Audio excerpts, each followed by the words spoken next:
बैठ जाता हूँ मिट्टी पे अक्सर, क्योंकि मुझे अपनी औकात अच्छी लगती है।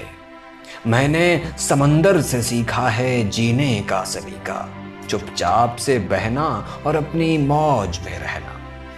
ऐसा नहीं है कि मुझ में कोई ऐब नहीं है, पर सच कहता हूँ मुझ में कोई फरेब नहीं है। जल जाते हैं मेरे अंदाज से मेरे दुश्मन, क्योंकि एक जमाने से मैंने न मोहब्बत बदली और न ही दोस्त बदले। एक घड़ी खरीद कर हाथ में क्या बांध ली, एक घड़ी खरीद कर हाथ में क्या बांध ली, ये वक्त पीछे ही पड़ गया मेरे। सोचा था घर बनाकर सुकून से बैठूंगा, पर घर की जरूरतों ने मुसाफिर बना डाला। सुकून की बात मत करे गालिब, सुकून की बात मत करे गालिब, वो बचपन वाला इतबार अब नहीं आता। शौक तो माँ बाप के पैसों से पूरे होते हैं, अपने पैसों से तो बस जरूरतें ही पूरी हो पाती हैं। जीवन की भाग दौड़ में क्यों वक्त के साथ रंगत चली जाती है, जीवन की भाग दौड़ में क्यों वक्त के साथ रंगत चली जाती है। हंसती खेलती जिंदगी भी आम हो जाती है। एक सवेरा था जब हंस कर उठा करते थे हम, और आज कई बार बिना मुस्कुराए ही शाम हो जाती है। कितनी दूर निकल गए हम रिश्तों को निभाते निभाते, खुद को खो दिया हमने अपनों को पाते पाते।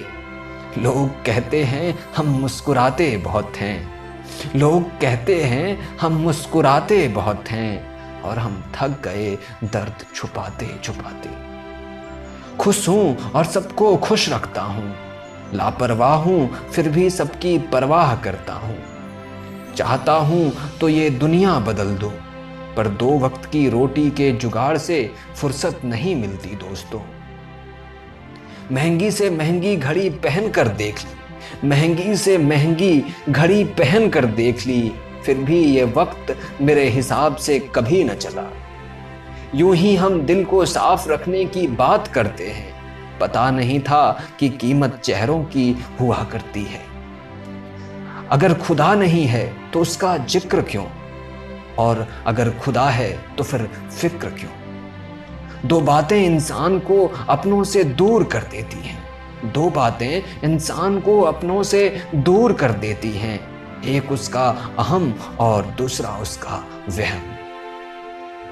पैसों से सुख कभी नहीं खरीदा जाता दोस्तों, और दुख का कोई खरीदार नहीं होता। मुझे जिंदगी का इतना तजुर्बा तो नहीं, मुझे जिंदगी का इतना तजुर्बा तो नहीं, पर सुना है सादगी में लोग जीने नहीं देते। किसी की गलतियों का हिसाब न कर, खुदा बैठा है तो हिसाब न कर, ईश्वर बैठा है तो हिसाब न कर, ईश्वर बैठा है तो हिसाब न कर। हरिवंश राय जी बच्चन। कभी कभी कवि कुछ ऐसी चीजें लिख देते हैं जिसे आम इंसान अपने जीवन में महसूस तो करता है, पर उसे बयां नहीं कर पाता है। हरिवंश राय बच्चन जी की यह कविता हम सभी की पसंदीदा कविताओं में से एक है, और आशा है मुझे कि मेरी आवाज में आपको यह कविता और भी पसंद आई होगी। आगे भी सुनते रहें और अपनी प्रतिक्रियाएं देते रहें। बहुत बहुत शुक्रिया दोस्तों।